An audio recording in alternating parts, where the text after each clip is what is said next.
दोस्तों यह है कुंभाहाड़ा। राजस्थान के एक राज्य बूंदी के राजकुमार थे। बूंदी राज्य मेवाड़ का पड़ोसी राज्य था, जहां पर चौहान राजपूतों का शासन था। चौहान राजपूतों की हाड़ा राजपूती शाखा का शासन उस समय बूंदी पर था। मेवाड़ के महाराणा लाखा थे। दोस्तों कहानी थोड़ी सी हास्यास्पद भी है, परंतु बहुत प्रेरणादायक और दिलचस्प भी है। अपनी मातृभूमि के लिए प्रेम क्या होता है, ये आप आज की वीडियो देखकर जानोगे। आज आप जानोगे कि कैसे एक बूंदी के राजकुमार ने अकेले पूरी मेवाड़ की चतुरंगिनी सेना से युद्ध किया, और वह भी बूंदी के नकली किले को बचाने के लिए। तो हमारी कहानी शुरू होती है मेवाड़ के महाराणा लाखा से। महाराणा का विवाह बूंदी की हाड़ी रानी से हुआ था। शादी के बाद हाड़ी रानी चित्तौड़ में थी।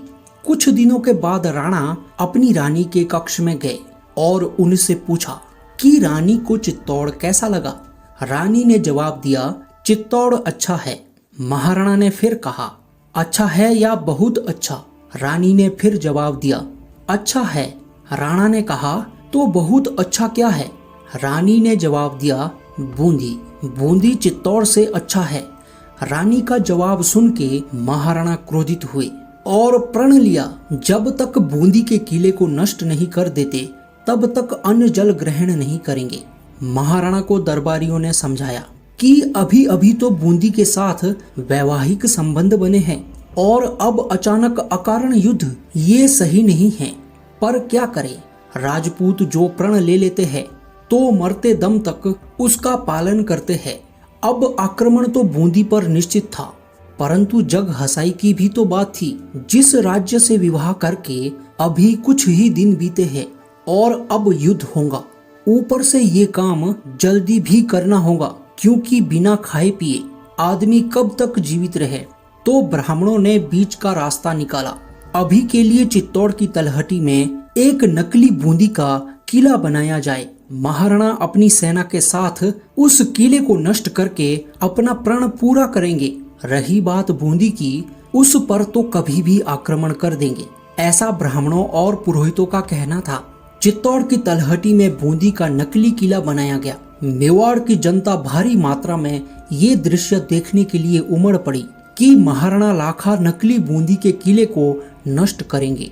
महाराणा लाखा अपनी चतुरंगिनी सेना के साथ किले को नष्ट करने चल पड़े। जनता भी ये सब देख रही थी। जैसे ही महाराणा लाखा ने नकली किले पर तीर चलाना चाहा, किले के अंदर से एक तीर आया और सीधा महाराणा लाखा के घोड़े को लगा और दूसरा तीर महाराणा के कवच को लगा। महाराणा ने आदेश दिया, जिसने भी अंदर से तीर चलाया उसे उनके सामने उपस्थित किया जाए।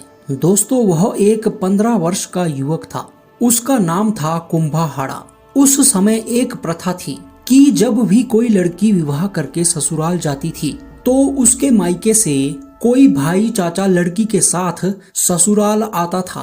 तो कुंभाहाड़ा हाड़ी रानी के भाई थे, जो बूंदी से चित्तौड़ अपनी बहन के साथ आए थे, अर्थात महाराणा लाखा के साला थे। महाराणा ने कुंभा से पूछा, तुमने ऐसा क्यों किया।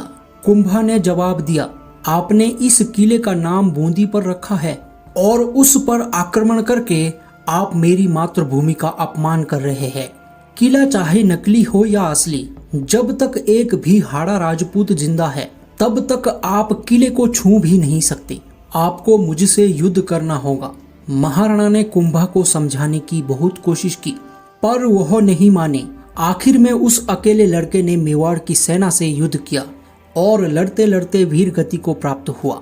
तब जाके राणा लाखा ने किले को नष्ट किया और अपना प्रण पूरा किया। दोस्तों यहाँ से पता चलता है कि महाराणा लाखा के लिए बूंदी को जीतना इतना भी आसान काम नहीं था। राजस्थान के कवियों के द्वारा कहा गया है, नकली गढ़ दीदो नहीं बिना घोर घमसान, सिर टूटा बिन किम फिरे ना असली गढ़ पर आन। जब नकली किला बिना लड़े दिया नहीं तो असली किले को जीतने के लिए ना जाने कितना खून खराबा करना पड़ता।